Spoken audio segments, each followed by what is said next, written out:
And just to show you real quick, that was just opening our position. But if we wanted to view our open stock positions in our positions tab, we can see that share of Costco that we just bought here in our positions tab. We can see where our profit or loss is based on the current bid ask there. And then, also some other information if we scroll our finger here. So I'll show you guys how you can edit these columns in just a second. But I know the question comes up a lot. Hey, how do I place a bracket order or a closing order or a stop order on my open stock or futures position? It's going to function exactly the same. Just to show you guys real quick, if we wanted to close or place a closing order or maybe a stop order on this Costco trade, say, I want to close it out when it trades down $10 or something like that. You can go in here and you're going to have two options. So a big piece that you need to understand for the iPad app here is that normally when you tap on stuff, it's going to select it. So you see me tapping around my screen here, all these gray boxes. That's where I'm tapping to select specific legs or a trade. You tap on it once, you try and tap again. Fool me once, can't fool me again.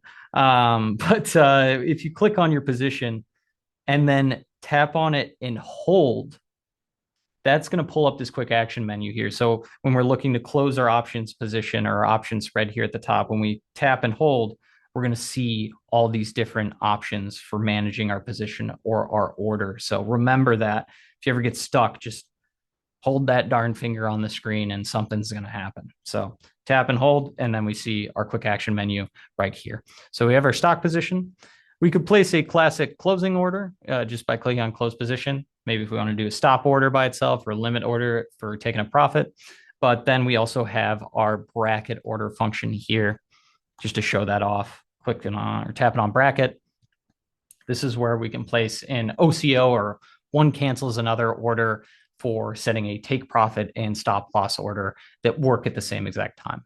Once one of the sides is triggered, then it cancels the other side of the order. So you imagine we place this here and we're saying, hey, I want to take profit when, oops, let me get this drawing tools off there, but I want to take profit when, the shares go up about 5%. You can enter that in and that'll auto set our price there. And then maybe I want to set a stop loss down there at about, same thing, 5% up and down. That's going to automatically adjust our prices there.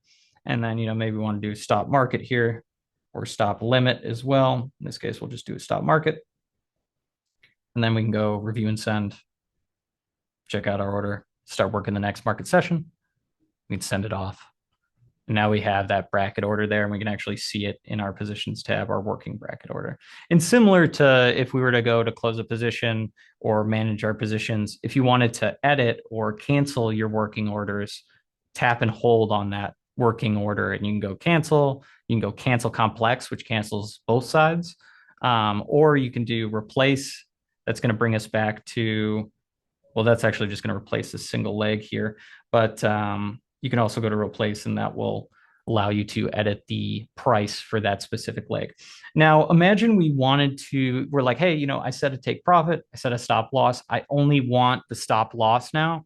What we can do here is go in here and we see if you're on sideways, you might see a little bit more here, but you can see which order you have here. We have our limit price up here. Oops. Grab that. Limit price up here and our stop market down here. We go to our limit order for take profit and cancel that side. Now we're just working the stop loss there. So you can do that with brackets. And I see someone asking, hey, what's a stop trigger good for? Essentially, the idea here is that a stop is, you buy stock, it's appreciated. Maybe you buy stock, it's gone up maybe $50. You bought one share. Now your profit on the position is about $50. But you're thinking, hey, I want to keep this position open, but I want, in order to close this position, to route to the market when it trades down $10 or my profit or loss goes down to $40. I essentially stop my loss. So that's what stops are used for in terms of setting certain points where you want to get out of a trade. Especially if you're not on the platform 24/7 or keeping track of the markets, or especially if you're trading international hours or non-US hours and you're sleeping while the market is open, that's where brackets, stop loss orders, stuff like that can help you better manage your positions if you're not in front of the screen while certain movements are happening or market events go on. So, and I see cool. So sorry if I went into too much detail there, Turk, if that wasn't your question. I'll come back to it in a little second there at the end. But just to show you as well, one last thing. If we wanted to just place a regular closing order on stock, we could also go to close position here. And it's kind of back to our traditional screen where we have our order ticket to sell.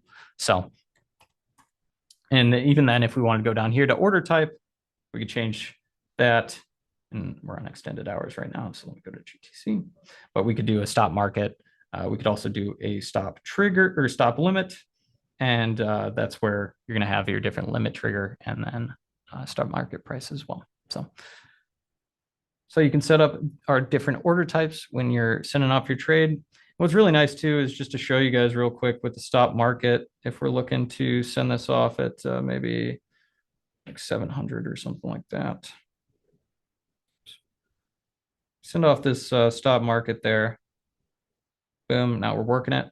So we have that stop market working in our positions tab. But even then, if we go to our chart here and zoom out a little bit, and even then the pricing is getting cut off because my time frames, let's go